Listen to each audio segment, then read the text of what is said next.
Welcome or welcome back to the channel. I'm Zach Morkowski with Sharper Pen Image Consulting, and today we're continuing our Philosophy Reacts videos to a little book called Four Reasons to Eliminate Television by a Mr. Jerry Mander. And what that is it's a book by an advertising man who worked in the 60s, 70s, 80s in American television as a kind of PR and marketer man for both commercial and political causes, wherein he sells the fantasy of the unreality of television and wealth and general Western bourgeoisie values. He works in this field to sell this to the world, and then as he sees television take on its own monstrous proportions, bombarded by all these interest groups all fighting for mind control power, basically, he begins to become disillusioned. And in this, he basically says he feels a screen, he can see nature and beauty around him, but he feels like there's a screen in between himself and everything. And that's basically it.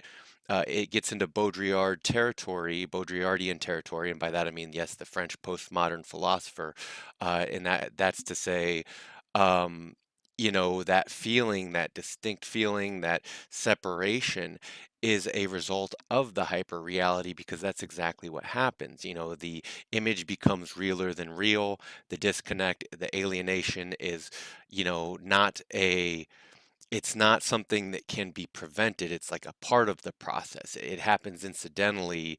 It's not, so none of this talk, just to be clear, all this talk about simulation and what's going and unreality, none of these things are necessarily bad in and of themselves, insofar as civilization is a sort of simulated environment, for human safety and maintainment and breeding purposes, right?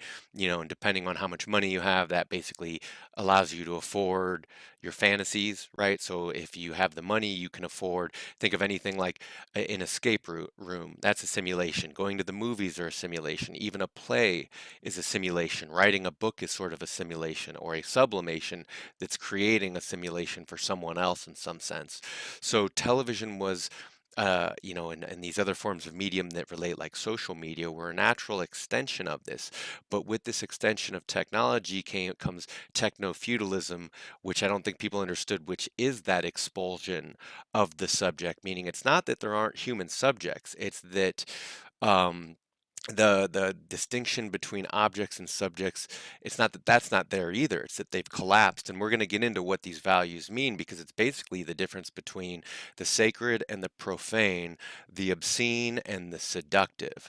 That's kind of what we're getting into here, of the gross unreality that television has created, that we have called hyper reality, which means former human subjectivities, or humans as they once existed, are gone now, right? Even though we talk about our Western human values and Judeo traditions and things like that, even though there's still some people who go on about that, either for or against, right? They believe in it or they're critics of it.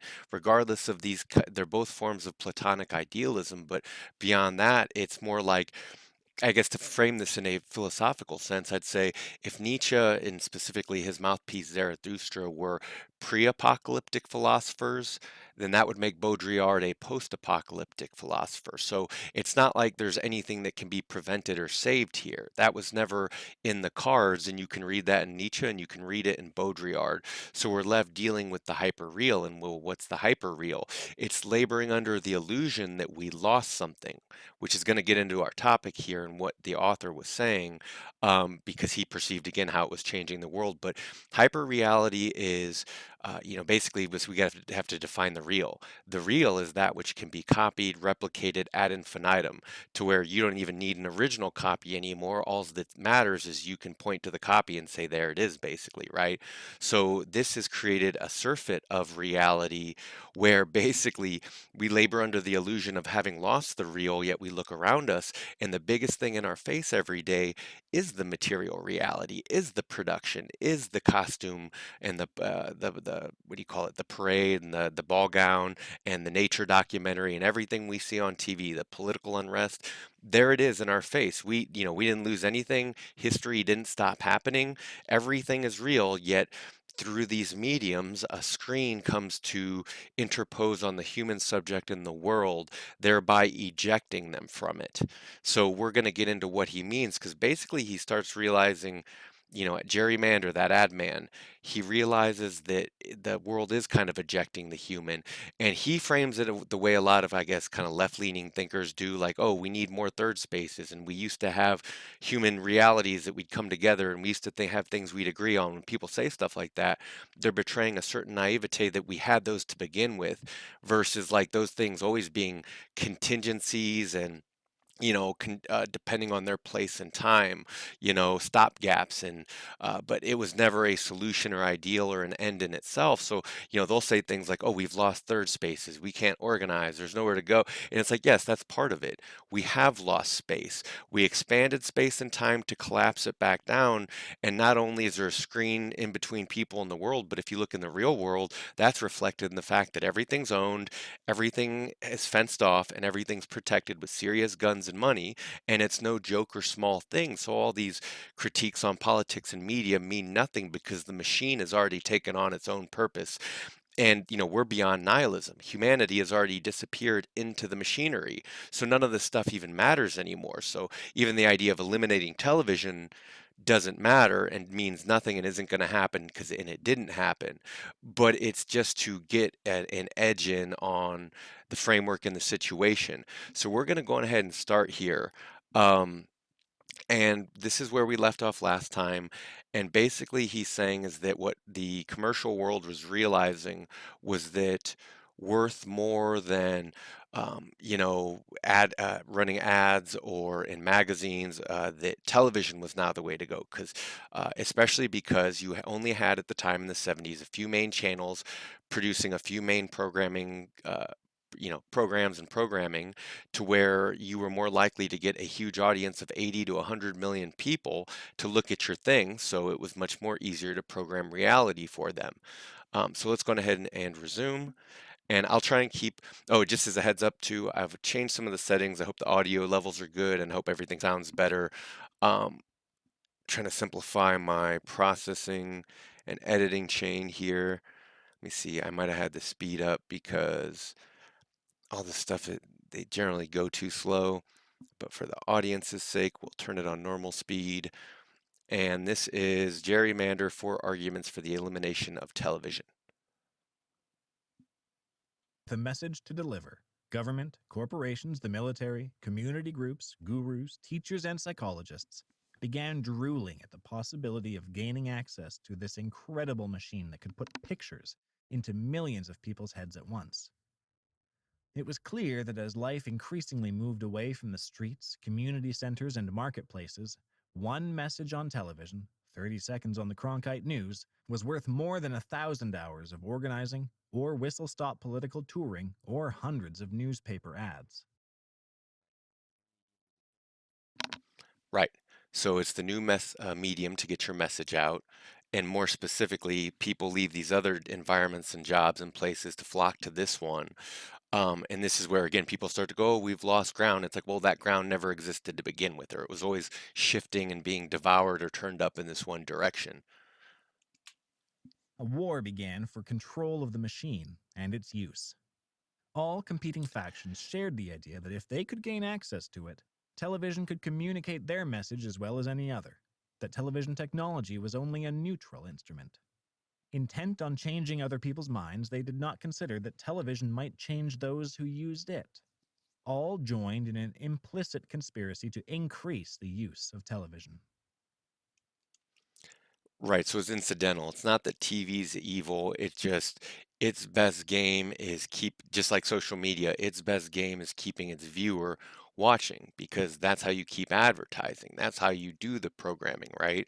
It doesn't do the advertisers or the social media content maker any good to have people not looking at their stuff, right? Look at our stuff. No, watch this, right? So that's kind of the bombardment. Advancing from the 60s to the 50s. My own feelings about the effects of television began to progress beyond the Nixon Pentagon sort of fantasy as I observed its effect on community groups and movement people who, believing in its neutrality, sought to use it. I watched and participated as they changed their organization's commitments from community organizing, legal reform processes, or other forms of evolutionary change to focus upon television. Educational work was sacrificed to public relations work. The goal became less to communicate with individuals, governments, or communities than to influence media. Actions began to be chosen less for their educational value or political content than for their ability to attract television cameras. Right. So this is what I mean.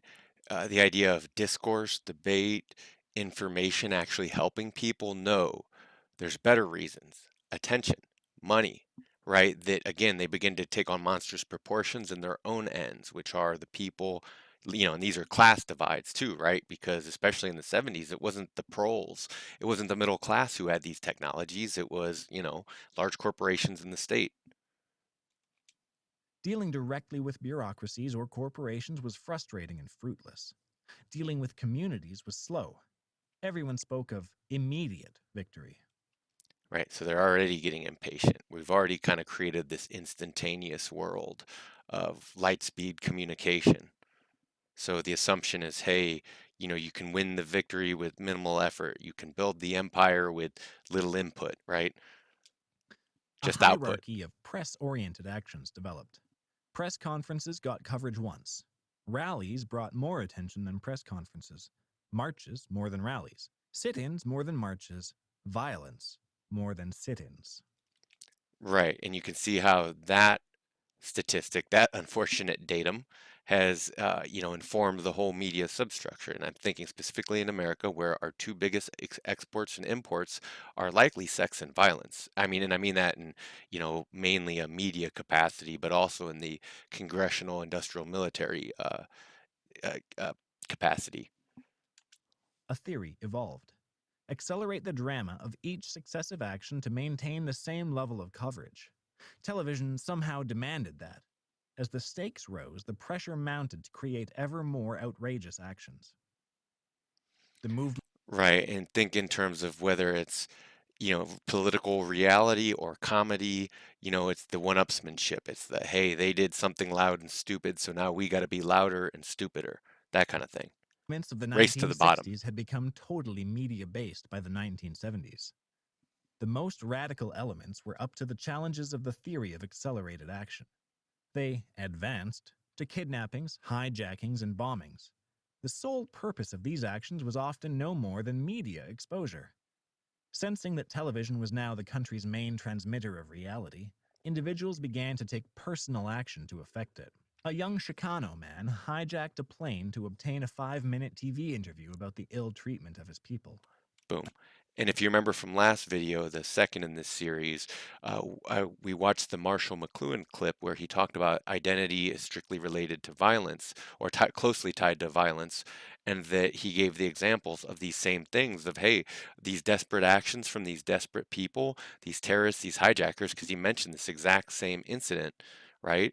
That the reason why you're seeing this is because TV made it possible. A young man in Sacramento took some bank employees hostage so that a TV news team would report that neither he nor his father could get a job. Lynette Fromm shot at President Ford, she said, so the media would warn big business to cease destroying the planet. The SLA kidnapping of a newspaper heiress signaled the final stage of abstraction. Final state. See, this everyone thinks it's final in their time. No, it keeps. That's the funniest thing, right? For being post-apocalyptic philosophy here here on this channel. Funny how the world keeps going anyway, huh? But It exhibited a warped genius in that it allowed the SLA to demand successfully that their communiques would be published unedited. However, because it owed its whole life to the media, existing nowhere else, the SLA was subject to cancellation at any time, and it was cancelled most thoroughly, like a series with slipping ratings, getting the axe. Less radical elements did not suffer the SLA's dramatic demise, but the cycle of fast rise, fast fall was similar for many. right now we're kind of getting into like Baudrillard, to give you an example, he quotes, I forget who said it, but Warhol, right? It was Andy Warhol who said, "In the future, everyone will get their 15 minutes of fame by way through the homogenization of mass culture. Eventually, people will stand out enough in their their small idiosyncrasies that that's where you get America's Got Talent and America." Top model and all these other things where everyone's kind of going off in their little channels and their directions. And I'm not, and again, I'm not, none of this is to say it's not, this is beyond good and evil, it's beyond judgment. I'm just discussing the way these mediums have affected life and people's actions therein and their behavior, because everything tends towards this one machine, everything goes in this one direction, which we'll get into shortly. Let's see. Ralph Nader bloomed in the media and then became tired of Oh, it. that's what I wanted to say is, again, you can see all this in the desperation, the attention seeking. You can see it all in social media, wherein, that's where everything becomes obscene. Not just that television was already obscene. The movies, all this stuff, even our political media and our daily news was obscene in its violence and its sex and its commercialism. However, it's that when nothing is held sacred, then it doesn't matter. You're putting the same objects on the same altar. So it doesn't matter what object you put on this altar, the corrupting effect is so totalizing that there's no redeeming or saving it. And I don't mean to use fuddy-duddy terms because, again, modern humanity, especially liberal, advanced, sophisticated, high-tech, industrial, military societies, surveillance societies, right? Like we don't care about that stuff. We're beyond morality. We don't care that, homeless people pile up by the dozens. We don't care that people the world over are bombed or work for a couple of cents a day. It's We just need to keep the production and the consumption going. But this has to do with, again, in that you can't keep the objects and the subjects separate. Everything takes on its own meaning. Image is everything, reality is nothing. You couldn't find reality if you wanted. But here it is in your face nonetheless. And again, back to the social media side of it, it reflects TV. It's loud, it's annoying. Lots of people desperate for attention, doing desperate actions and measures. I kind of meant to go somewhere else with this, but we'll come back around. tiresome. The ecology movement, fitting the Holocaust model of TV Oh, news, sorry, not to keep interrupting, but that's what it, like whether it's Greta Thunberg or those kids throwing like soup on works of art over in European museums, what are considered priceless classical works of art.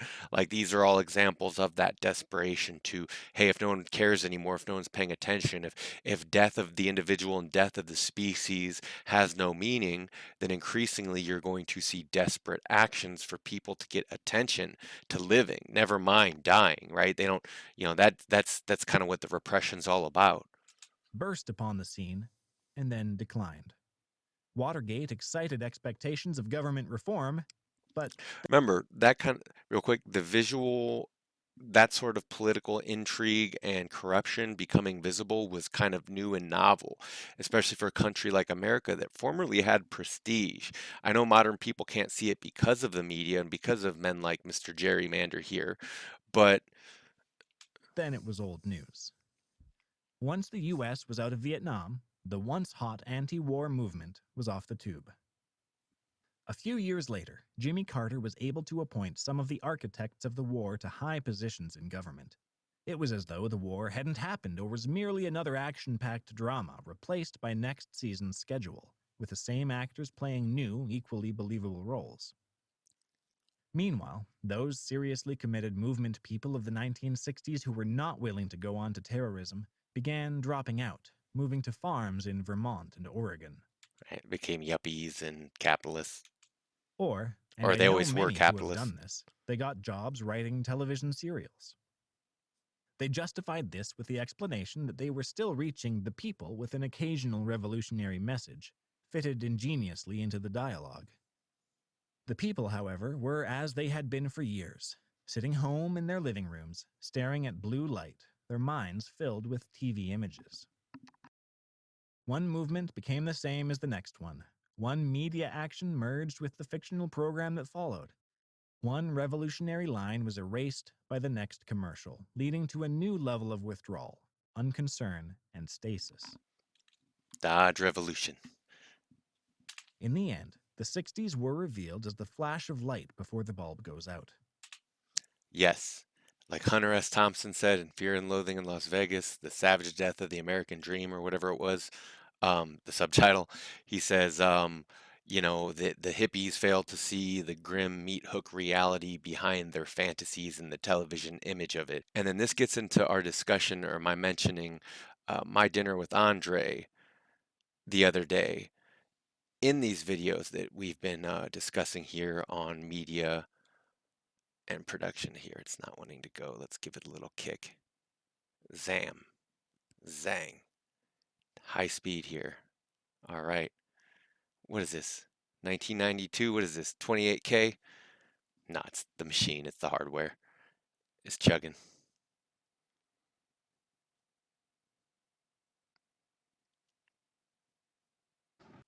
We are bored. We're all now. But has it ever occurred to you, Wally, that the process that creates this boredom that we see in the world now may very well be a self-perpetuating, unconscious form of brainwashing created by a world totalitarian government based on money, and that all of this is much more dangerous than one thinks, and it's not just a question of individual survival, Wally, but that somebody who's bored is asleep, and somebody who's asleep will not say no? See, I keep meeting these people. I mean, just a few days ago, I met this man whom I greatly admire. He's a Swedish physicist, Gustav Bjornstrand, and he told me that he no longer watches television, he doesn't read newspapers, and he doesn't read magazines. He's completely cut them out of his life because he really does feel that we're living in some kind of Orwellian nightmare now, and that everything that you hear now contributes to turning you into a robot. Brondo has got what plants crave.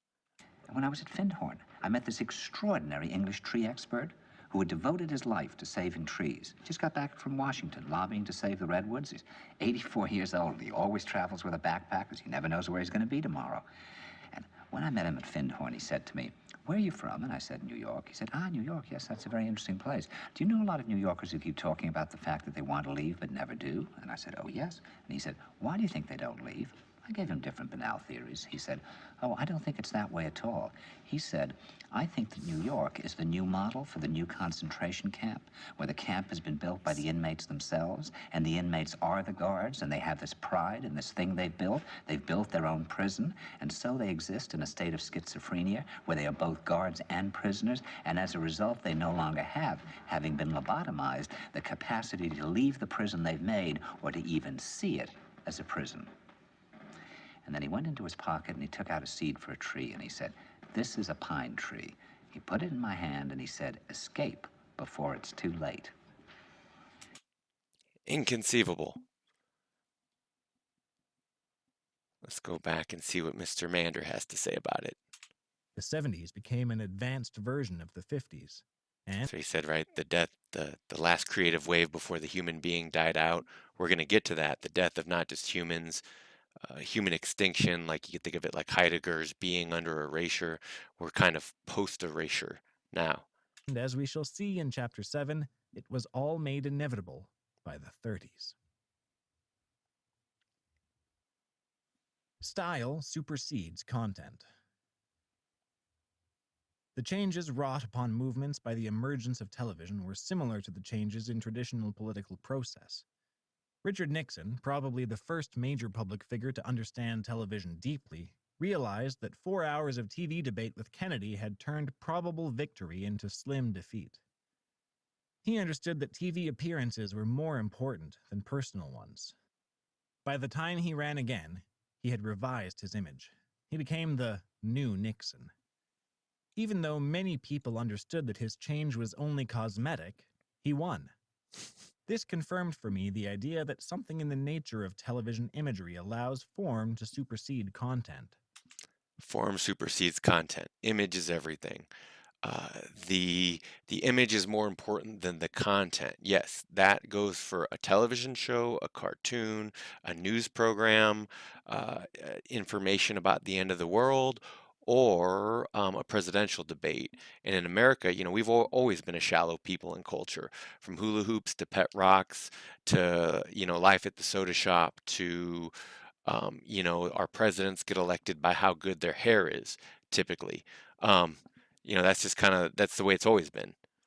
Once elected, Nixon made his first appointments, Ziegler and Haldeman, from That's why McLuhan points out, to be clear, this is why Nixon was unpopular, because being popular is looking and sounding like everyone else. McLuhan said this. So, Richard Nixon looking kind of like, some vampire monster kind of guy who might like sneak into your house and eat your children at night didn't help his image. But, with guys like Reagan and the rest of these actors who eventually came to rule the world, right, where the world is ruled by actors, right? This goes hand in hand with, the human subjectivity is disappearing, right? We don't have kings. We don't have relation to medieval bondsmen and priests who must save us. We just have a bunch of incidental connections to this environment that's kind of been blown apart by the media. But let's keep going because otherwise be here forever. advertising, the field that pioneered conveying pseudo-content in place of substance. By his third campaign, Nixon appeared only on television, never in public. McGovern, meanwhile, made the mistake of trying to deliver content through a medium predisposed to resist it. Having used the media so well, Nixon developed a fatal arrogance about it. He and Agnew may have been right in claiming that their various transgressions were nothing special in American political history. But, like the SLA, they forgot that they themselves were media illusions. The gravest mistake that can be made by a media creature is to assault the machine. The machine doesn't care Don't bite the hand that feeds, number one, about its fantasies. A new one will do. right? Bringing Nixon down Doesn't was matter what, just as good for ratings as supporting him. Better. More action. The right? only goals of the machine are to continue to be the real power behind the throne, no matter who is king, and to remain the primary factor in all public perception. Television has the power to create presidents, and it has the power to destroy them. Lyndon Johnson apparently also understood this power. So fiercely did he desire to dominate television that he kept 3 sets going in his offices at all times. He never succeeded in controlling mass media, but he did have a few dazzling moments. For example, the Gulf of Tonkin incident never happened, but it was carried as legitimate by every news outlet. That convinced both Congress and the public and gave Johnson the approval he needed to escalate the Vietnam War. This event was later exposed as only one of the many non-events pushed through the media to sell us that war. It occurred to me that the very fact that this could be done at all, fictional news about fictional military events expanding faraway wars that no one watching the images could observe firsthand, was cause for serious alarm about the power of the media to pursue fictitious realities. Johnson was finally done in by his personal style. It turned out to be better television to caricature his way of speaking and his body behavior, to make him a cartoon or folk character, than to present him in a favorable light. That's exactly what happens to a lot of formerly famous or powerful figures, is they just kind of wind up as, a hologram of themselves, an image, a joke. I remember even taking, like, growing up, for instance, and even in like the 80s and the 90s, when they would show old-timey Warner Brothers cartoons on TVs, for instance, you would see all these old adult content things that made their way into cartoons as parodies of themselves, even though most kids had never seen an original Groucho Marx production of some sort. There he was as a caricature on, Bugs Bunny. So it's pretty fascinating. By the 1976 campaign, politicians had to become successful media artists or fail politically. Everyone's got to be a Madonna or a David Bowie, or your 15 minutes will come and go way too fast in the 15 minutes, right? Meaning you weren't supposed to stay there anyway. That campaign was unique in that it displayed no content at all, only form. It was a contest between images and advertising stereotypes. We were offered the charismatic Western hero, charming and brave though an underdog, Reagan, the truth-saying revivalist in corporate packaging, Carter, the guru, speaking aphorisms, standing for a new, albeit aggressive, consciousness like David Carradine's kung fu hero, Brown. Right. So these are kind of the ideas and memes that are sweeping the land. And then as the media exploded and things got more complicated, eventually by the early 90s, you had political slogans and everything back down to bumper sticker size, right? That kind of sophistication and introversion that TV kind of helped promote and create. and that came out with the internet for sure, was kind of suppressed back into, these kind of generic slogans of everything from Ross Perot and his "It's just that simple" to a brilliant slogan like "Make America Great Again," just as an example. That's not a promotion of the politics. I don't even care. That's to say that understand from a marketing standpoint, from an advertising standpoint, from a hack standpoint, this is just the kind of dumb stuff that we need for our dumb audience, right? This is simple, it's catchy, it completely banalizes and it doesn't even look at it or address complexity. It just rolls right over it because who needs to be realistic? This is America, right? Like we don't live in reality. We are the world's quintessential and original first fully simulated human beings, a simulation of life, right? In a way that has never been created and at scale before. Down. The old, reliable, trusted, venerable warrior in the image of Cronkite, Humphrey, and the president, a television image merely by virtue of being president, investing himself with an apparent authority based solely on that image, Ford. All of the candidates found their vote getting power in their images and left content out as confusing and irrelevant. They were correct to do this. As we shall see, a campaign run on content could not possibly work on television. See, and people think that the confusion began recently. People think that the stupidity began recently. People think that the shallowness began. No, this it's we've been this. America's always been this way. Carter learned the lesson well. In May 1977, the New York Times released an entertaining Carter memo which showed that his organization consciously formalized his re-election plans to emphasize style over content. Carter already uses television as it has never been used before, delivering his homespun appeals directly to the people at home in their living rooms before dealing with Congress or journalists. Right? Some say Carter's still out there building habitats for humanity. That was him, right? I think that was him. His talents for leadership, already sharpened from the evangelist model he started with, are growing with his knowledge of technology. During the years that television was coming into its own as the central factor in American personal and political life, its basic nature and the effects it had on human beings and their institutions were rarely examined. The problems that people did discuss were concentrated in three main areas: commercialism, access, and programming. Thinking that television could be reformed so that its potential for good would be realized, media reformers sought new laws, government control, and regulatory policies. Right. And remember, all along it was regulated by government agencies, and these were all people who knew someone who worked with other people, right? It's not like this just all kind of happened. It's like these were a bunch of people's actions, both for and against and through the system all at the same time, right? People have always been arguing about content, censorship, repression, right? That's always been big here in America. I was among the media workers who fought to limit the domination of advertisers and the effect of advertising on network policies. We worked to offset the emphasis on ratings, an emphasis detrimental to the needs of the public.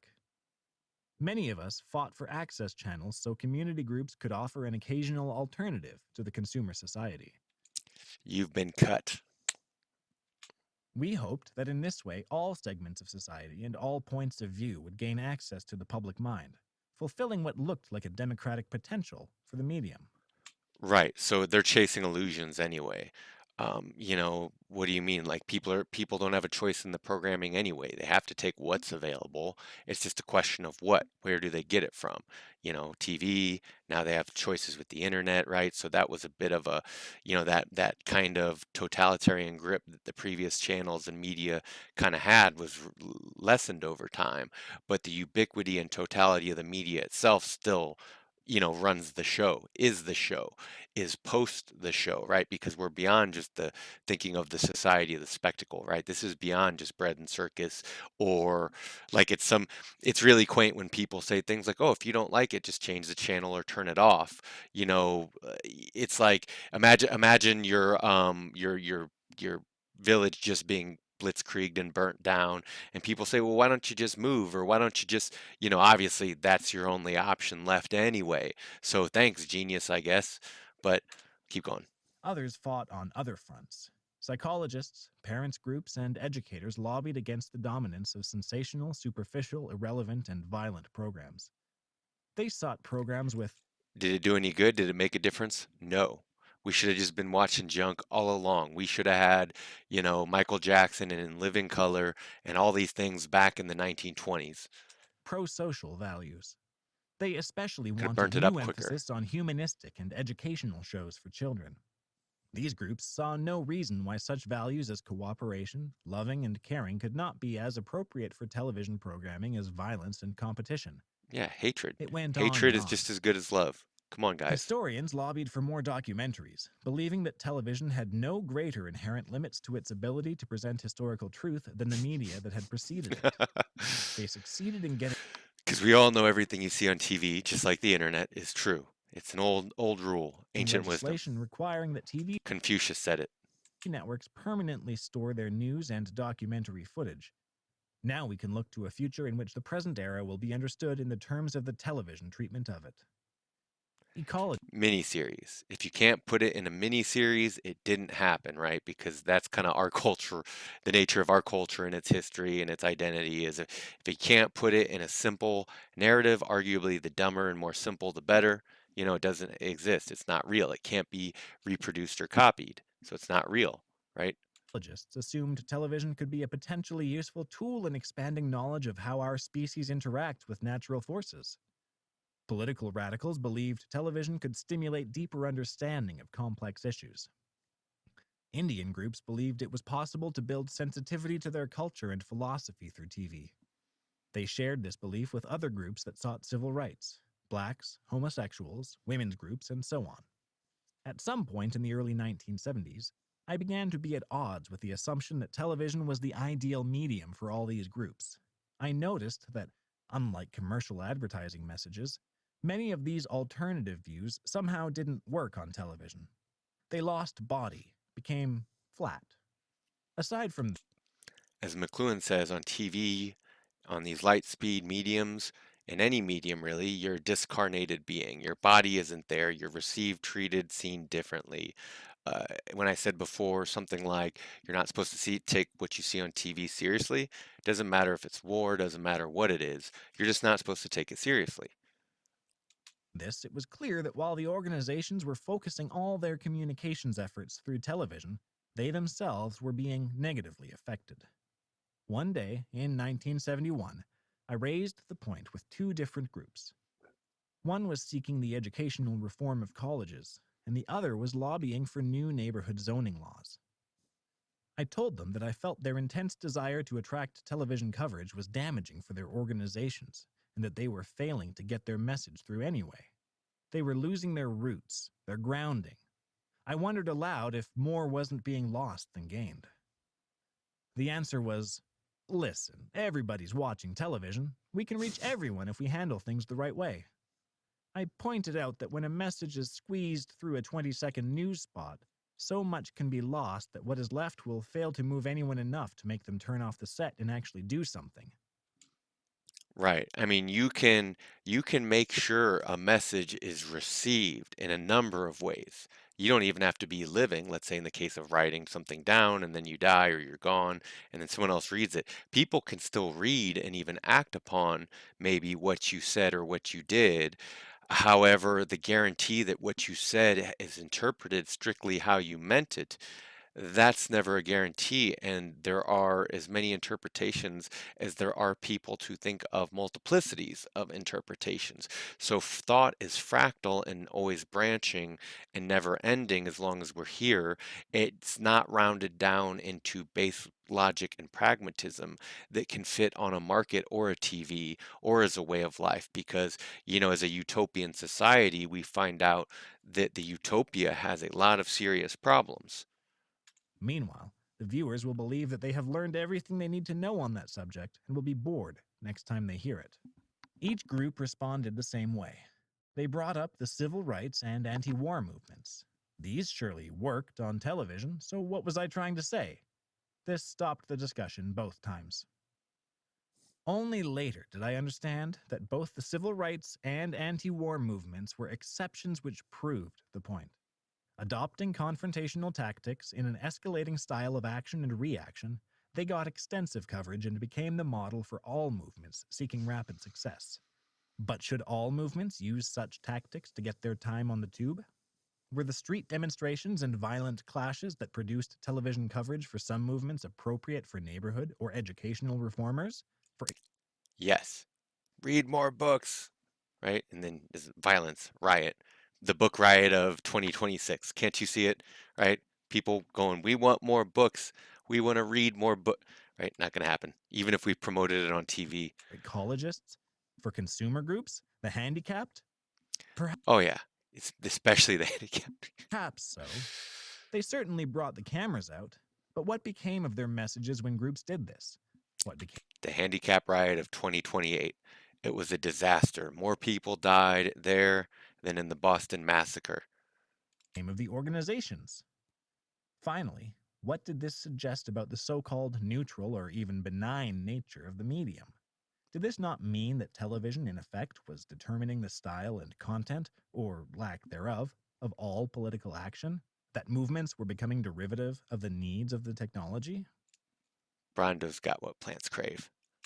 I didn't know the answer to these questions, and I realized that no one else seemed to be even addressing them.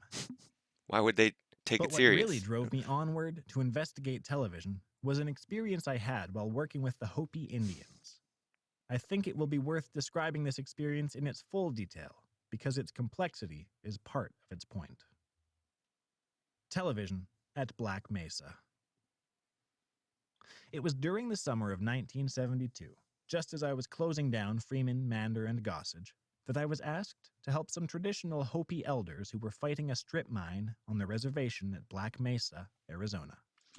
So he had started a partnership or some sort of right, some sort of business. I don't remember if they were lawyers who did PR stuff or what exactly it was, but he was an advertiser, and now he's getting into public relations of ecological and social varieties.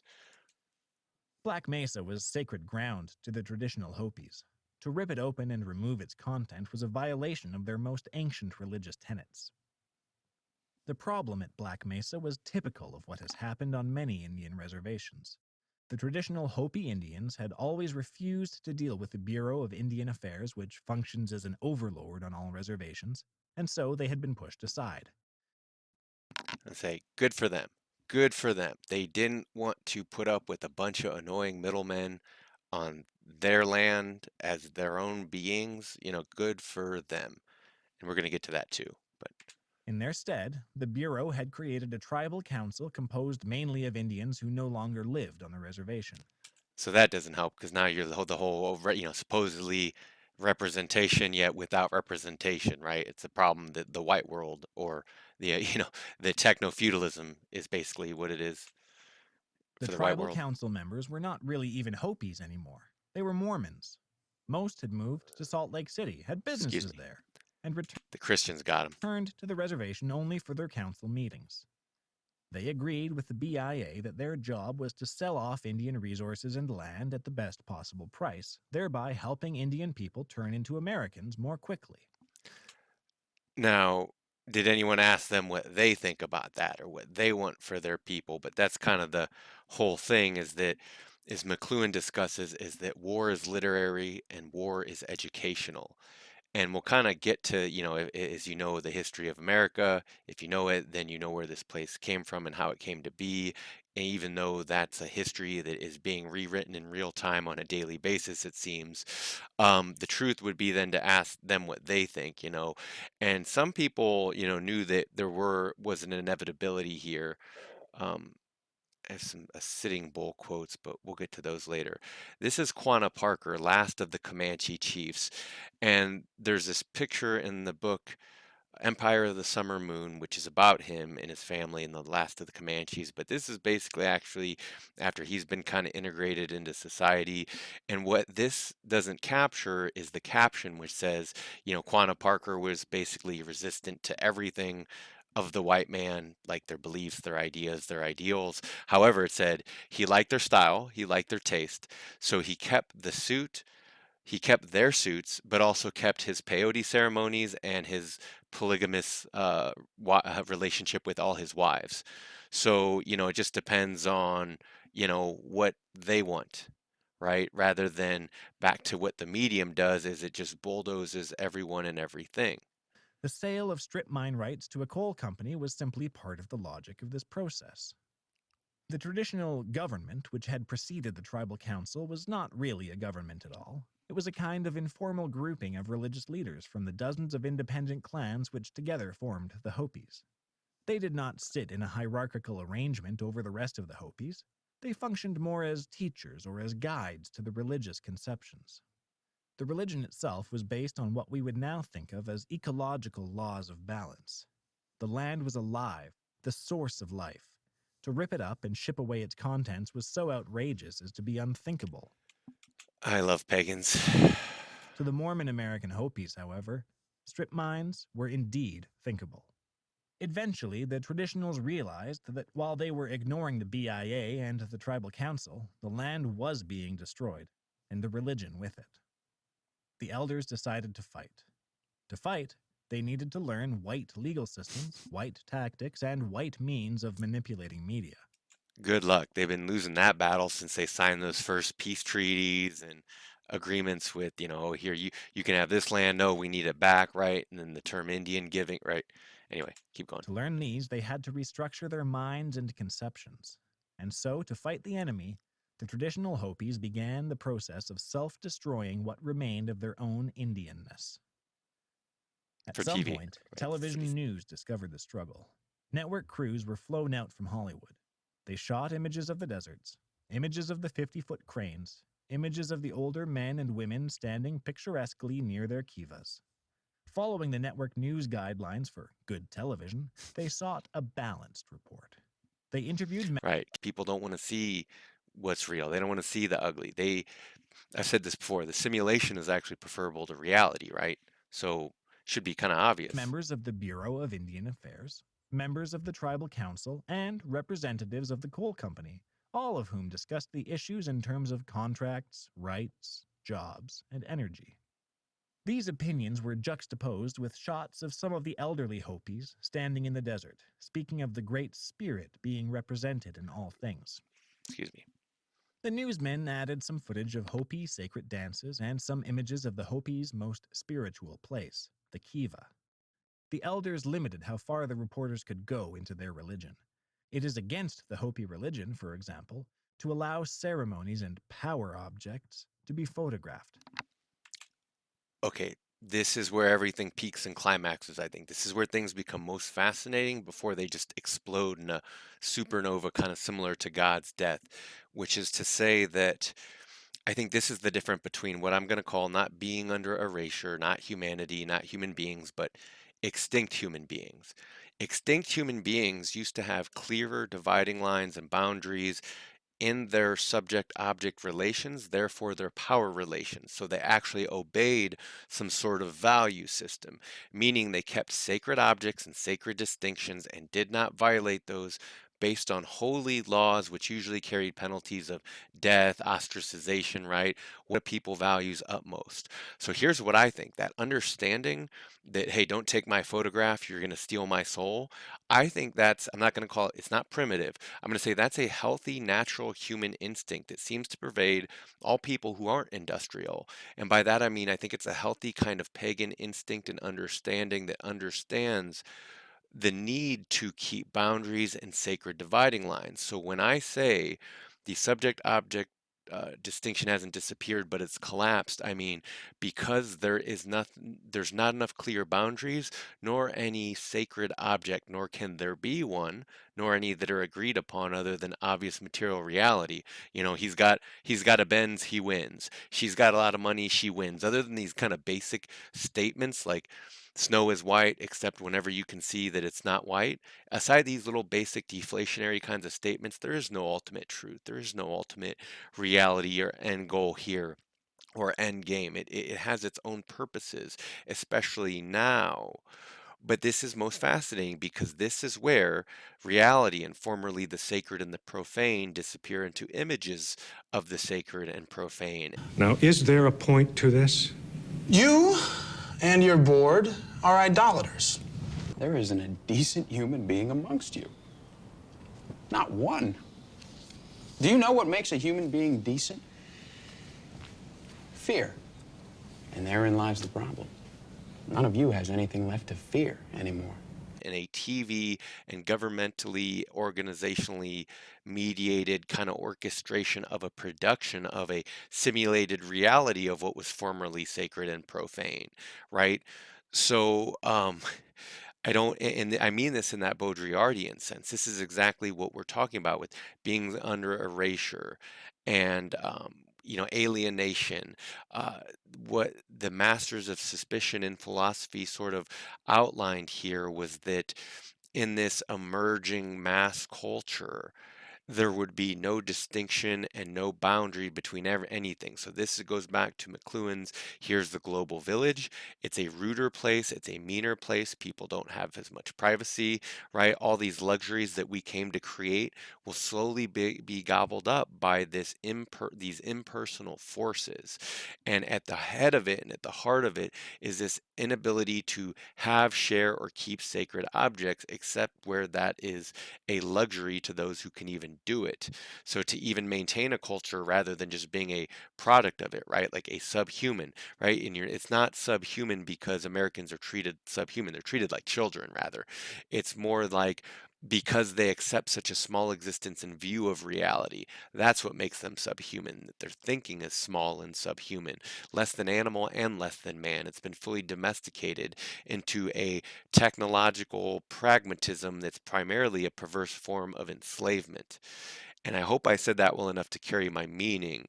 Um, and back to the point is God's dead and everything sacred gets lost in the orgy of feeding and images. The elders felt that to photograph these things steals their aura. See, healthy instinct. See, they knew, right? Because again, don't take my picture, you'll steal my soul. And then you look to Westerners who go, yeah, this is daily life for us. This is a way of life. Selfies, everything, nothing is private, nothing is sacred. And to them, it's like, right, this is why you have no soul.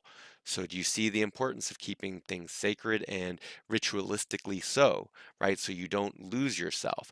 And this is where I say we've lost not just radical subjectivity, but human subjectivity, period. It doesn't mean humans stopped existing.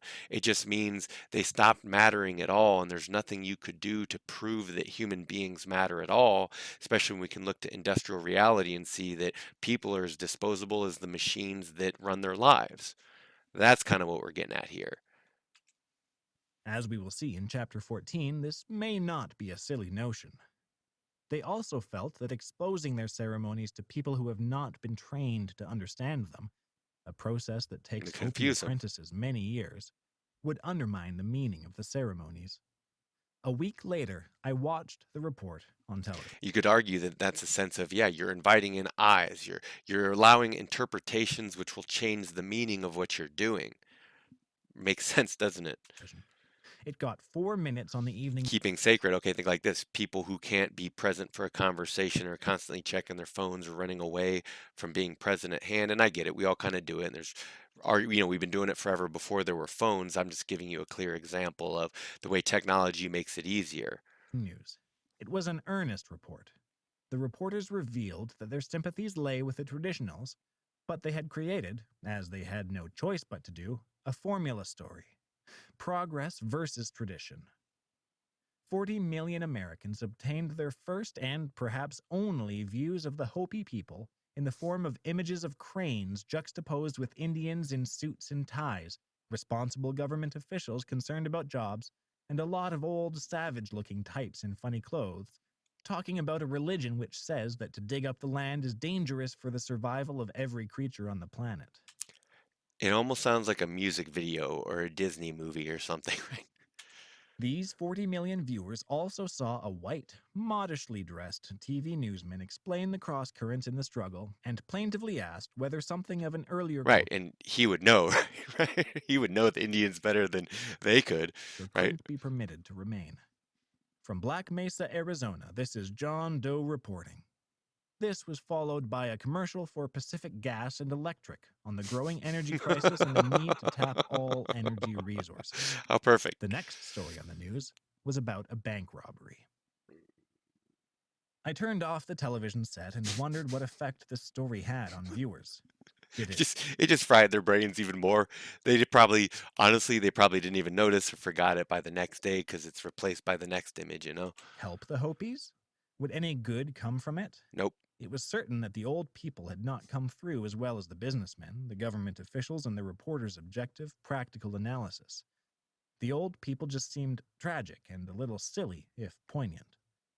They were attempting to convey something subtle, complex, foreign, and ancient through a medium which didn't seem able to handle any of Rondo got what plants crave. that, and which is better suited to objective data, conflict, and fast packaged information.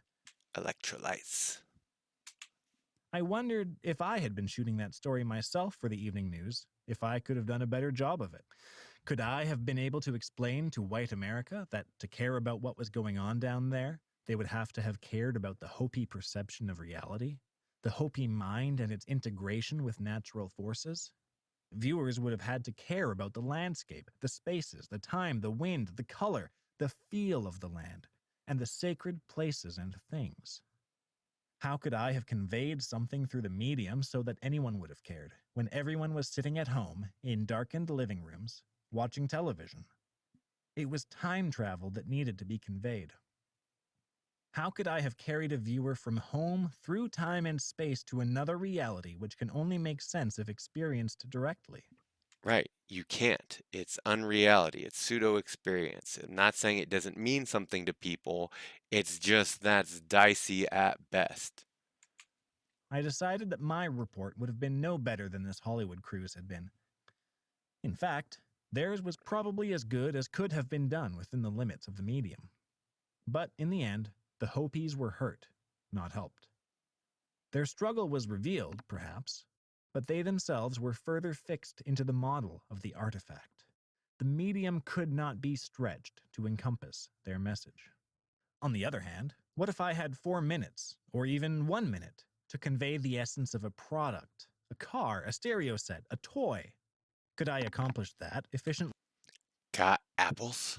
What's the other one? Coke. Coke is it. That was a big one. Um, just do it, right? What I say about slogans and, boiling things down as simple as possible. It's just that simple. I certainly could. It suddenly became obvious to me that a product is a lot easier to get across on television than a desert or a cultural mindset.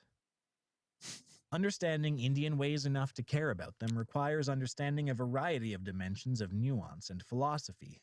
You don't need any of that to understand a product. You do not have problems of subtlety, detail, time and space, historical context, or organic form.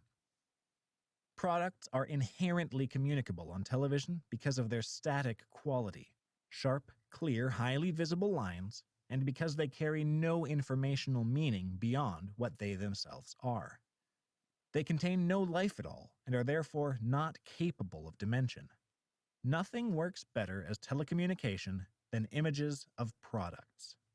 Right. So now he's kind of getting in the Baudrillardian territory, is that, the sacred object just bathing in its own excessive obscenity where it might have a completely alternate reality constructed alongside of it, but the obscenity of it is the only thing that can come across. Television itself have no higher purpose? The illusion of neutral technology. Most Americans, whether on Right. the As McLuhan says, there's 4 laws of medium. I'm not going to look them up now. I've put them elsewhere in previous videos. But if you're interested, check out Marshall McLuhan's 4 laws of medium. And you can even see how, and it follows Baudrillard as a philosopher of not appearance but disappearance, or someone who believes that seduction must overcome obscenity to wrest the object of attention or that is in question out of the power grip of the totalitarian image of it that became crystallized, let's say, in media or wherever it becomes crystallized.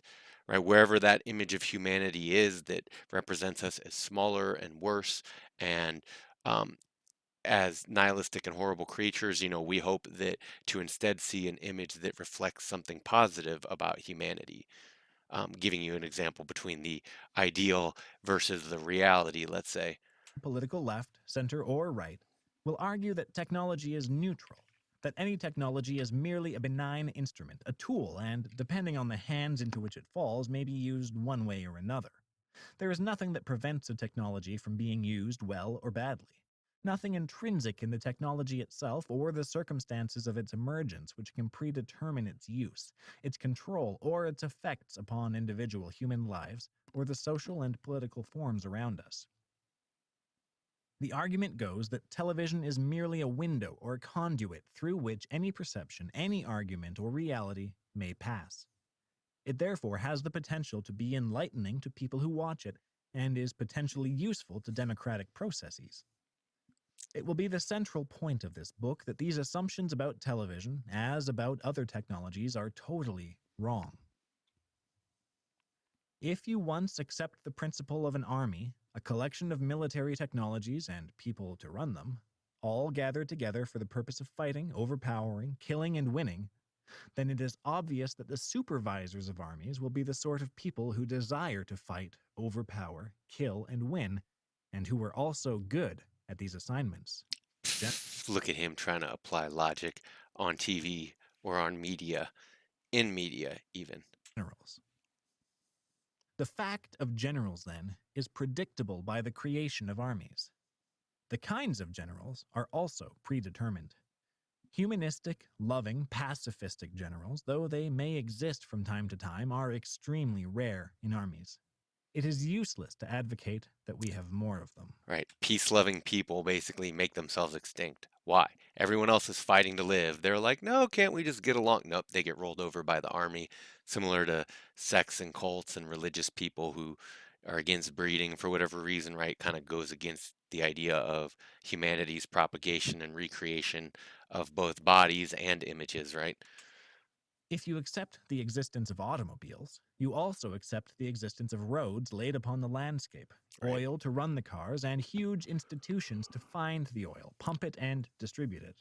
Right. Again, and then from there, these machines and systems take on their own meaning because now it's beyond any one person's need, one person's desire, one person's say, so many complex things at once. And it's perfect because this talk about cars is going to take us into Baudrillard, but we'll get there at the end of this. Just a few more minutes left. In addition, you accept a sped up style of life and the movement of humans through the terrain at speeds that make it impossible to pay attention to whatever is growing there. Humans who use cars sit in fixed positions for long hours, following a narrow strip of gray pavement, with eyes fixed forward, engaged in the task of driving. Right. So this is where we're going to come up with one of our first direct Baudrillard quotes here. Jean Baudrillard. Driving is a spectacular form of amnesia. Everything is to be discovered, everything to be obliterated, right? Everything on the side of your car's outside of the windows, those might as well be television screens you're looking at because you're just in and out, and then stopping would actually be irresponsible because then you're not maintaining motion. And as a frontier people who are obsessed with frontiers and deserts and motion, as well as height, space, and bridging all distances and gaps, Americans are a very car-based people. Let's see, what do we have next? Deterritorialization begins with the disconnection of night and day, when their division is no longer a matter of time, but of space, altitude, and speed, and occurs cleanly as if vertically, when you pass through the night as if it were a cloud, so fast that you can see it, as if it were a nearby object revolving around the earth, or by contrast, when it is reduced to nothing, the sun remaining at the same point in the sky for all 12 hours of the flight, when this already marks the end of our space-time, that same enchanted reality, which will be that of the West. So he's basically saying once we hit this light speed, once we hit this motion of speed where all our sacred objects, including the sun and the moon and the horizon, just become static spots with us or become that gray pavement for us, that's where we've reached the end of not just the line, but our line, our civilization's line. This is what I mean when I say this is all post apocalyptic. Jean Baudrillard is a post apocalyptic philosopher. I guess I am too. Nietzsche's pre-apocalyptic. Heidegger is mid-apocalyptic, right? Being under erasure, but he understood the being and timeness of this. And then Baudrillard sees a reality where we are increasingly ejected and where all our former sacred spaces, even the car, even the almighty American gonna send our big red rockets to the moon and to our enemies and back, you know, that even these sacred spaces have become just images on the other side of the screen, less and less meaningful, less and less impactful, less and less personal. Everyone's left to fall into alienation, which is the default space, right? Like I said, we emerge from the void to recognize everywhere we look around us is void, and then we return to it. Before we go on with more Baudrillard quotes, let's see what else he As says. long as they are driving, they are living within what we might call road form. Slowly, they evolve into car people.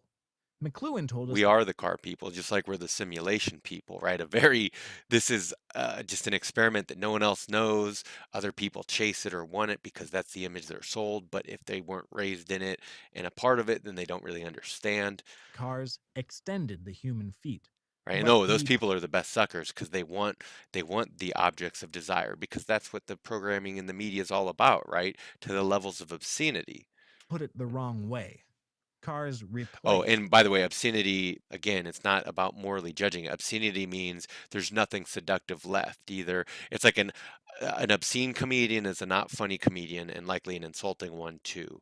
A an obscene woman is one who's not seductive, right? No different than a man as well, right? There's lots of things we could get into, but it's neither here nor there. Human feet. If you accept nuclear power plants, you also accept a techno scientific industrial military elite. Without these people in That was charge, you already could there not anyway. have nuclear power. You and I, getting together with a few friends, could not make use of nuclear One power. preceded the We could other not anyway. build such a plant, nor could we make personal use of its output. When he's not saying the obvious that the government would come to investigate you real quick anyway. Nor handle or store the radioactive waste products which remain dangerous to life for thousands of years. The wastes, in turn, determine that future societies will have to maintain a technological capacity to deal with the problem. Right, but again, this is ancient, and this possibility once becomes necessity forever, right? So we already know all this. It's just again, Americans are naive, especially in the TV and advertising And the space. military capability to protect the wastes. So the existence of the technology determines many aspects of the society. If you accept mass production, you accept that a small number of people will supervise the daily existence of a much larger number of people.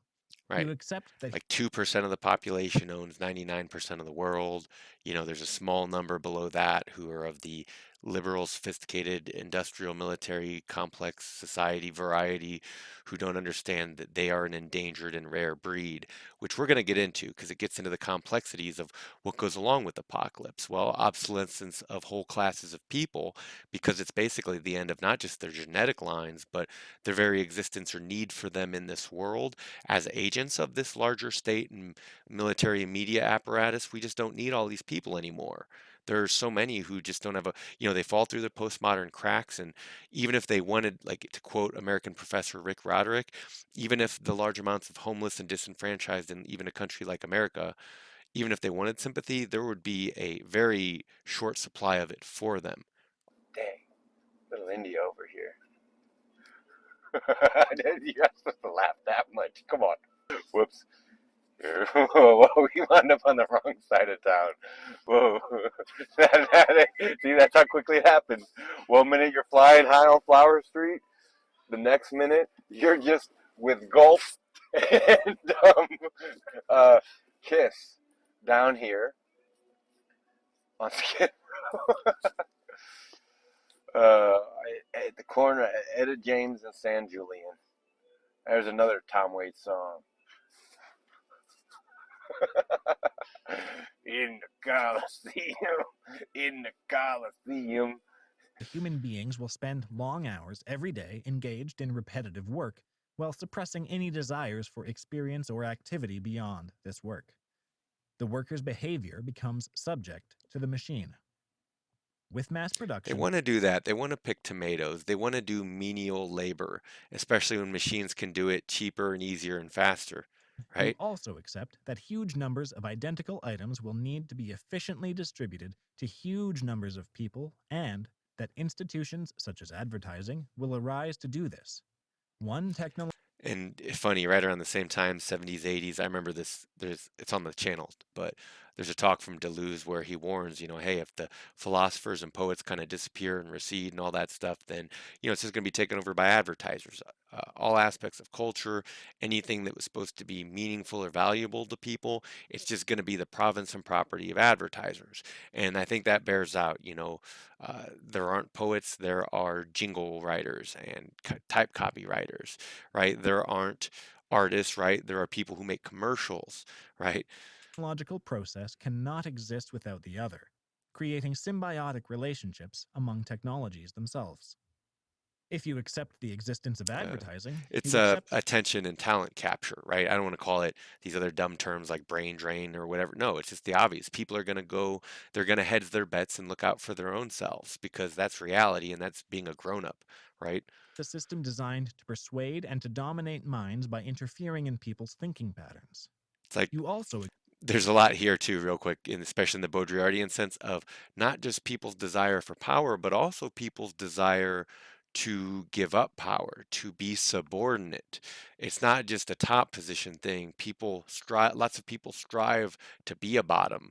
And you see that in the course of labor and people working for money, lots of people would love a good bottom, a good, secure bottom position, accept that the system will be used by the sorts of people who like to influence people and are good at it.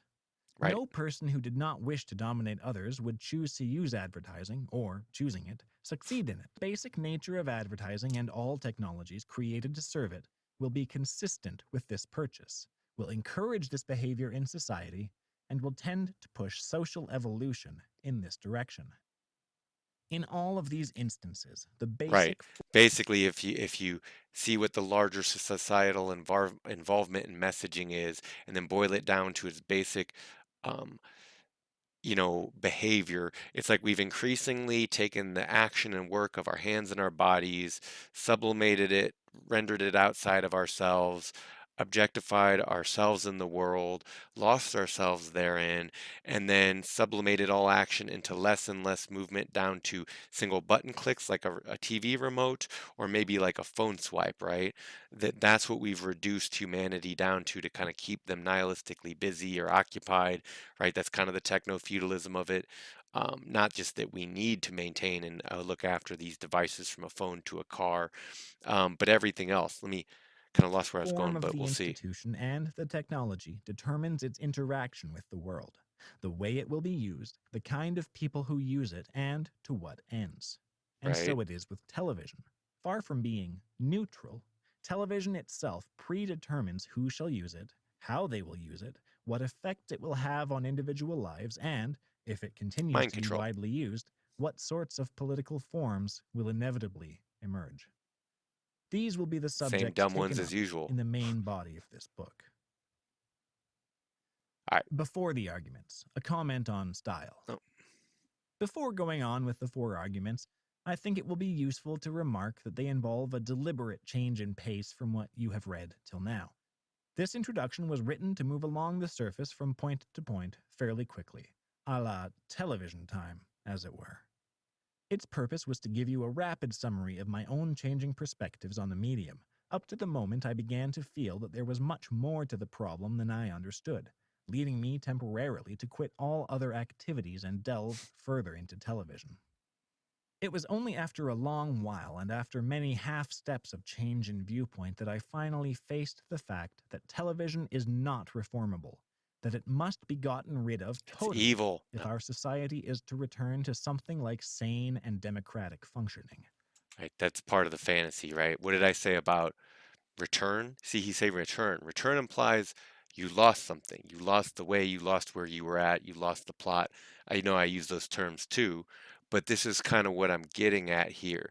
Hyperreality is the illusion that this guy's laboring under, thinking that he's somehow lost or missing something, rather than recognizing he's right where he belongs in this process, that he was doing what he was supposed to do and being part of the machine all along, and that there was no essentially, the idea of reforming it, it's like saying there's an outside of it, like there's a freedom from it.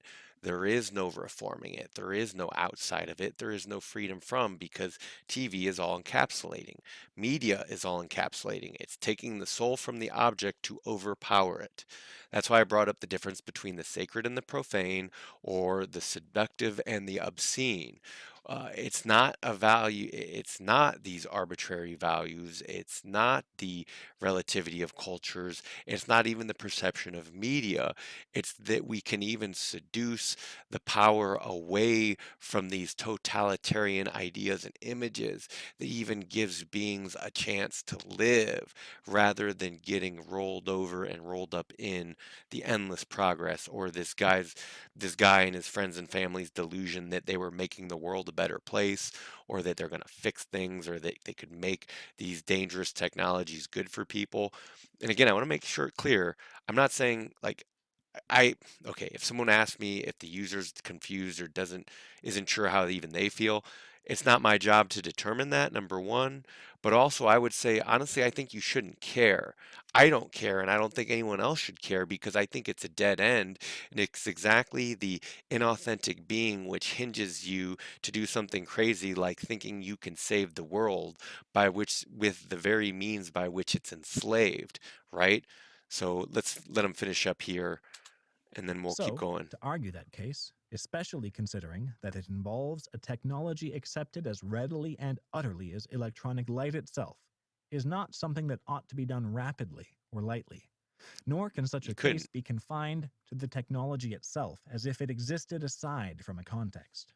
It'd just be disaster. What follows, That's what you therefore, would need. proceeds in what might be called book time through four dimensions of television's role and impact. Each of them can be observed separately from the others, but they also intertwine and overlap each other. The first argument is theoretical and environmental. It attempts to set the framework by which we can understand television's place in modern society. Yet, this argument is not about television itself. In fact, television will be mentioned only occasionally. It is about a process already long underway which has successfully redirected and confined human experience and therefore knowledge and perceived reality. We have all been moved into such a narrow and deprived Right.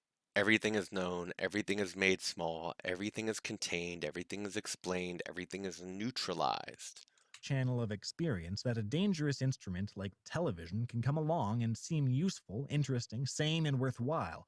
At the same time, it further boxes people into a physical and mental condition appropriate for the emergence of autocratic control. The second argument Mind control. concerns the emergence of the controllers. That television would be used and expanded by the present powers that be was inevitable, and should have been predictable at the outset. The technology permits of no other controllers. The Who third else is it going to argument be? concerns the effects of television upon individual human bodies and minds, effects which fit the Whoops. purposes of the people who control the medium. The fourth argument demonstrates that television has no democratic potential. The technology itself places absolute limits on what may pass through it. The medium, in effect, chooses its own content from a very narrow field of possibilities. The effect is to drastically confine all human understanding within a rigid channel.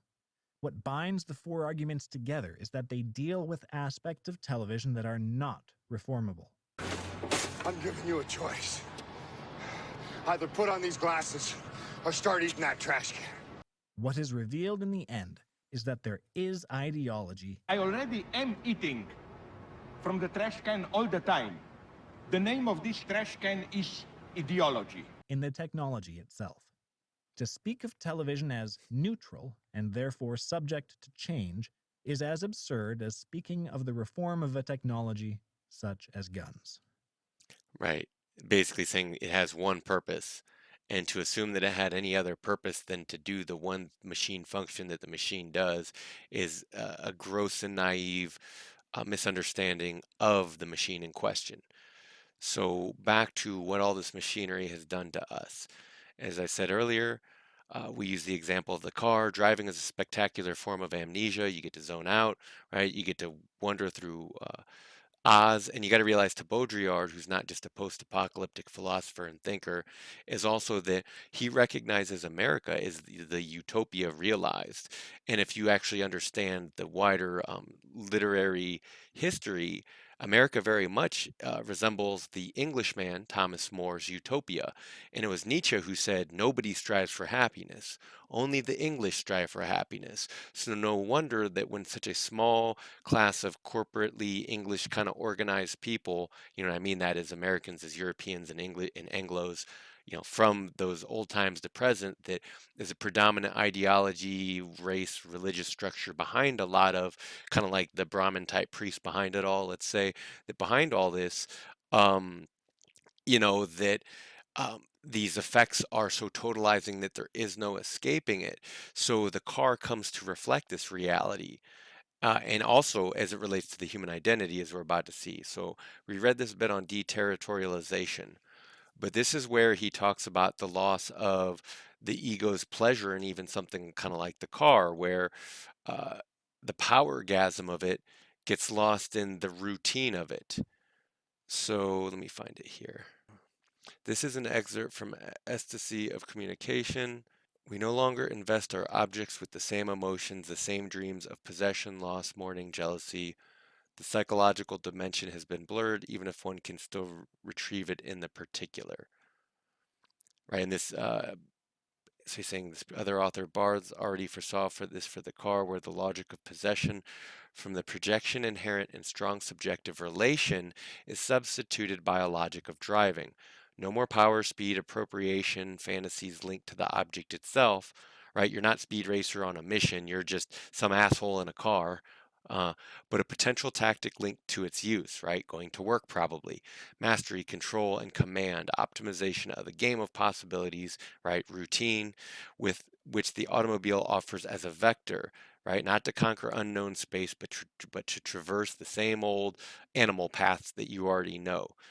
Going on with the reading, and no longer as a psychological sanctuary, resulting in the transformation of the subject himself into a driving computer, instead of the demiurge drunk with power. Whereas before, you could have been like King Tut at the head of your chariot, just letting loose on the world in your powergasm. You know, now it's just this thing has been rendered redundant and you know, just basic operable machinery that takes on its own purpose, meaning your purpose in it is now meaningless.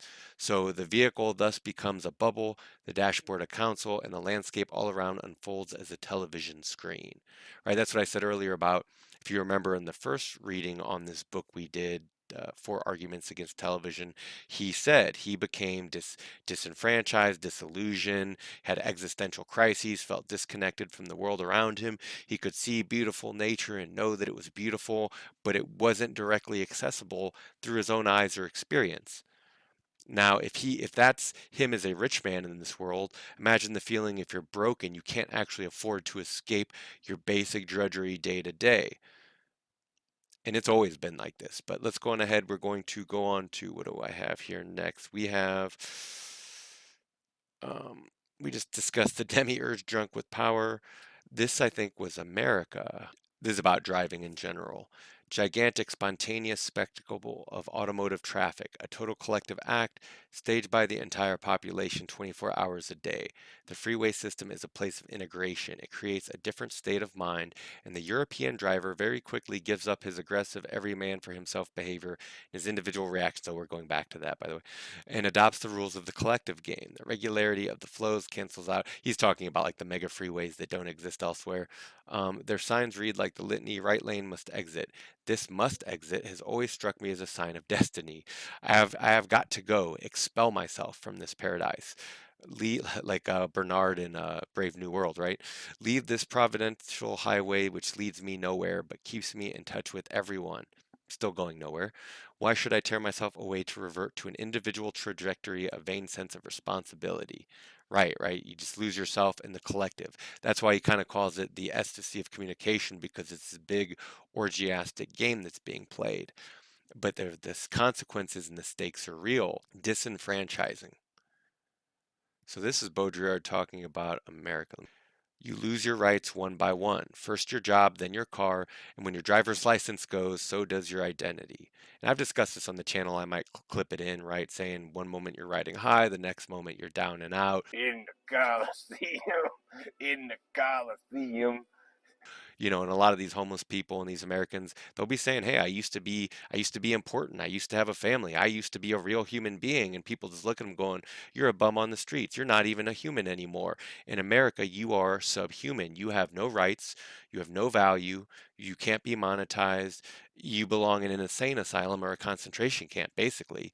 But anyway, so he goes, this way entire swathes of the population are falling into oblivion, right? The great beyond, being totally abandoned.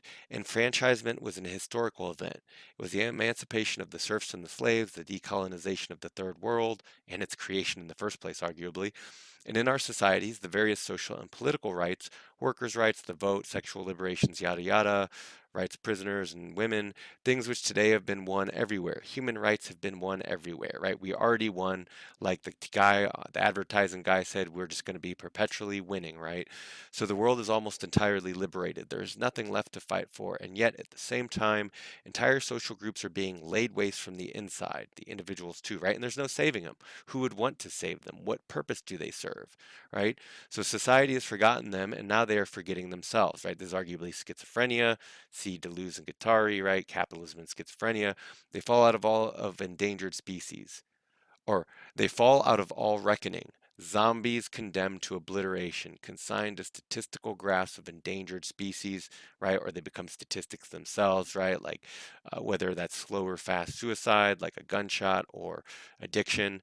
This is the fourth world, right? So the fourth world would be the disappearing European world that's forever vanishing into its own apocalypse. Entire sectors of our modern societies, entire countries in the third world now fall into this fourth world desert zone.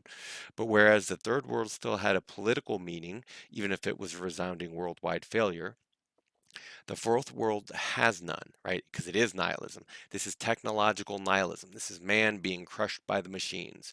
This is the machines will turn you off before you could ever turn the machine off. So again, people who say things like turn the channel, change things, do something different in your life, bootstrap yourself up, they are clueless, they are naive, they're from a different era. They're a late modern human who's on their way to extinction, and people of the future will not understand how or why they thought they did, no different than people don't understand how people thought differently or the same, you know, from now to 200 years or 2,000 years in the past. But that's likely too long of a sentence of an aside. So back to Baudrillard here. The fourth world has none, right? It's nihilistic feeding frenzy. It is transpolitical. This is a result of our society's withdrawing political interest, of our advanced societies withdrawing social interest. So we abandon man. Man has been abandoned to himself, to the wolves, to the feeding frenzy, to the charlatans, to the priests, right? To all the people who are going to make money out of his bones. And then when he's dead, they're going to turn his bones into sewing needles, put his skull in a museum, and they're going to monetize every part of him forever. Right. So it is true on a world scale. Right. So there's no escaping it. My Dinner with Andre was an accurate depiction. It can only be compared to the thousands of tons of coffee that were burnt in railway engines to keep up the world price, or to those members of primitive tribes considering surplus to requirements who were let off like lemmings by some prophet. Hell, just take a doomsday cult like Heaven's Gate, for instance. Back in the 90s, they used their influence to get members who said, hey, there's a comet coming overhead. We're going to kill ourselves when it goes overhead, and we're going to be beamed up into the mothership, and that's our transcendence. So if you join the Heaven's cult, you chose wrong, you're no longer with us. Or maybe you chose right, actually, you know. But the point is that this stuff has been going on forever, and especially in times of turbulence and crisis, when identity is in question, under threat, and violence is rampant, these are some of the symptoms. So the policies of governments are themselves becoming negative, right? They're no longer positive aims, they're negative aims. And it's all against terrorism. It's all confinement of the human beings. It's not liberty and freedom, it's their destruction, their systematic destruction and a total erection of microgasmic power systems. So they are no longer designed to socialize, to integrate, or to create new rights, right? Behind the appearance of socialization and participation, they are desocializing, right? They are alienating, but even that's not enough to save people, right? Because there's nowhere to go. Disenfranchising and ejecting, right? So this is what I said before, that this isn't technology or techno-feudalism as an extension of man. This is technology and techno-feudalism as the expulsion of man. So desocializing, disenfranchising, and ejecting. The social order is contracting to include only economic exchange, right? So again, that idea that we ever had third spaces or some other non-economic space, no, it was all slowly being encroached upon, right? Man is left with no territory, either physically or mentally, basically, been totally deterritorialized and disincarnated, basically. The social order, right, he's worth less than animals, is what I'm saying. The disintensified becomes reservations, and sometimes not even that, dumping grounds, wastelands, new deserts for the new poor, like the deserts you see forming around nuclear power stations or motorways. Or again, third world countries where everyone throws their trash and it's just poisonous and no one can live there. Those kind of human deserts.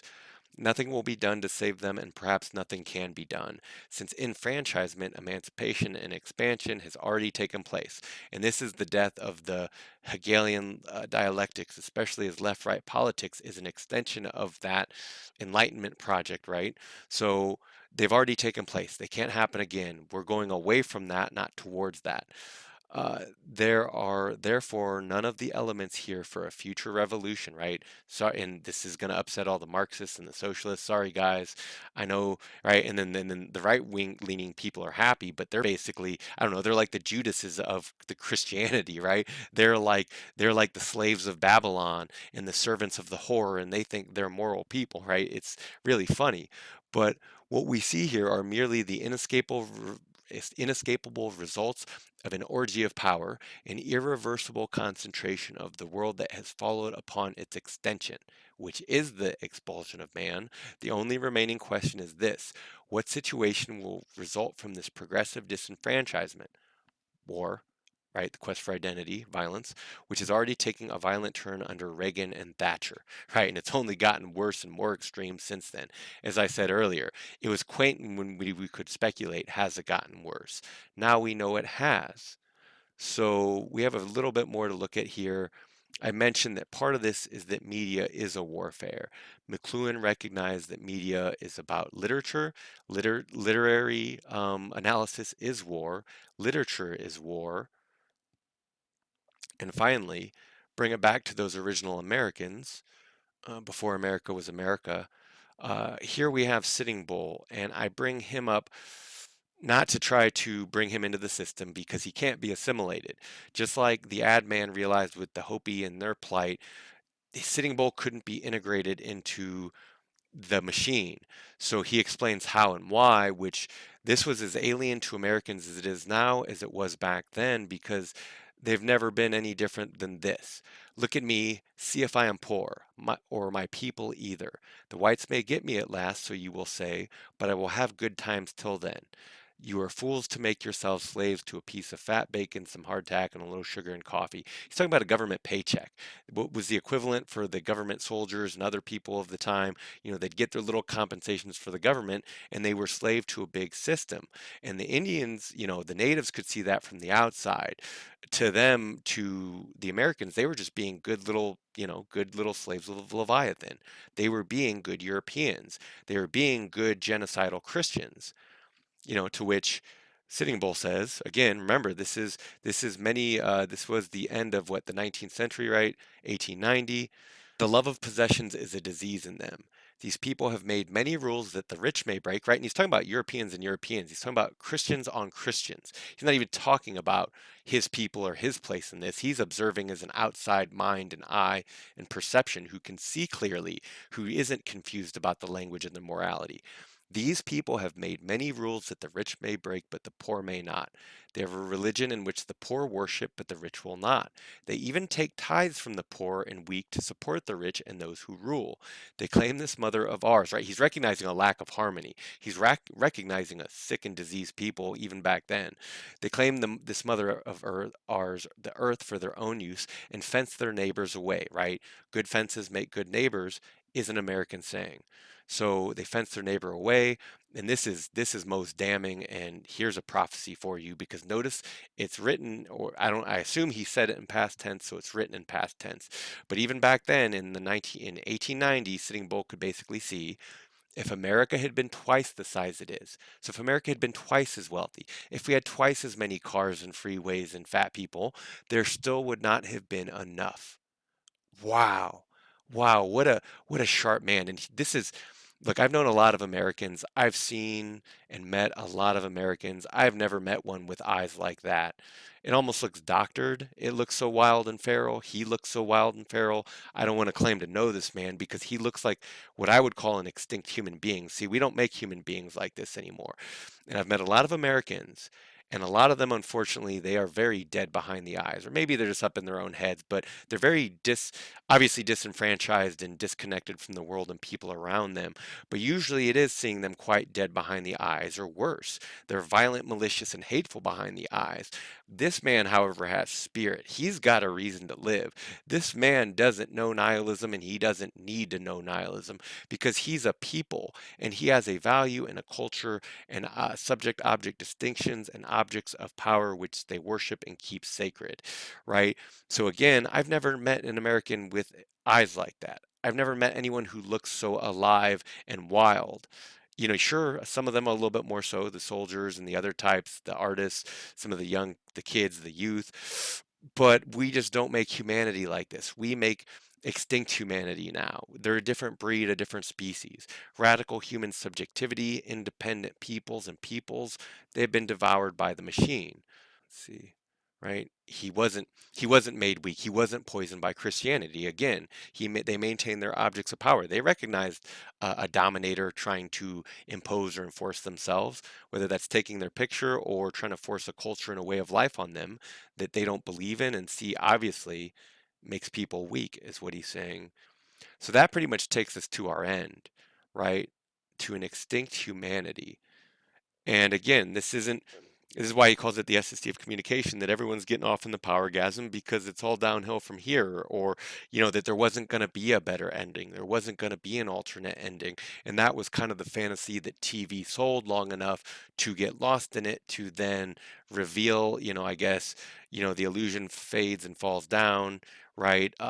Behind the curtain, behind the big man of Oz, there's just a little cretin, a little creepy man who's watching everybody on camera, right? But there's nothing real about it. There's no reality to it. There's no substance. There's no content. It's just production and consumption for the sake of carrying on one more nihilistic day. You ask, how do people in other countries imagine Americans based on our broadcasting? You tell me. What would you think? So there's no reality there at all. Right. So I know that doesn't give, like, that's not hopeful at all. That doesn't give anything optimistic for the future. But that there's a reason why, because idealism is born of cowardice. It's a refusal to accept reality. And like I said, in a culture like America where everyone's treated like children, no wonder it's preferable to reality. Hence, we do like our simulations, and we are a people of simulations. But again, if anyone is, if you're looking to comfort or reading or intelligence for comfort, like, you might just be in the wrong place or on the wrong planet, or you might be the wrong animal even, right? Uh, and I don't want to lead anyone on, but I want to say the one positive thing you can have here is to not care, is to enjoy yourself, is to make the most of your time here, because most people have been slaves. They've lived short, brutal lives, right? There's a lot of violence and nastiness in the world. So the idea that civilization was able to make any clearings at all, to carve out any safe spaces, to have anything remote like security, to create further sophistications like art or cars, kind of was the endeavor, even if it inevitably disappears up its own ass in its own manufactured horizon, right? So what am I saying? Yes, the future isn't bright, but the only thing I can offer, honestly, is save yourself if you can.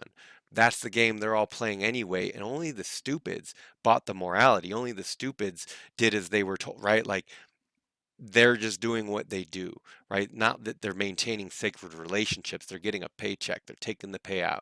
Everyone else, there is the only thing I can say, right? This goes back to my dinner with Andre. It's not like we're past the days of pretending like things are okay or that we have a happy ending or that UTV, the problems that technology creates can be used to fix the same problems, what the same technology, right? So I'm just kind of rambling on at this point. We've been covering here philosophical reactions to four arguments for the elimination of television. We covered it in a uh, post humanity sense, meaning we've recognized that in this, we've seen pre apocalypse in our philosophy and now post apocalypse. And now it's just the maintainment of this world order from here on out. So, in the consumer society, in the post society of the spectacle, the postmodern, right, the late modern, in this society, the best thing to happen to it and for it is this mythology of we've created a post-class society, a classless society. And what they really mean to say is they've created a tasteless society by trying to level the image and ideals of class, which are things like status, power, responsibility, these human things that were supposed to matter, relationships in the world. You see that it was all subsumed into and by the machine until the image of these things became more important than the thing itself. Thanks for tuning into the channel. I'm Zach Markowski. This is Sharper Pen Image Consulting. This has been Philosophy Reacts with Jerry Mander's Four Arguments for the Destruction or Elimination of Television, as well as covering some excerpts from Jean Baudrillard's The Consumer Society, or more specifically, his book America, about our Thomas More utopian-esque society where our shackles are a golden form of slavery. If you like the content, like, share, subscribe, share it with someone you know. I'll be doing a lot more of these philosophy reacts, including specifically, not the rest of this book. One, because I don't think it's on YouTube. Also, I don't want to do whole books because that would just take too long. And from here, I'll also be covering more Baudrillard as well as American philosopher, teacher, and personality Rick Roderick. He has a few philosophy series here uploaded on YouTube. So if that sounds interesting to you, stay tuned. Again, I'm Zach Markowski. This is Sharper Pen Image Consulting. And if we're so fortunate as to be here next time, I'll catch you then. Take care. Bye.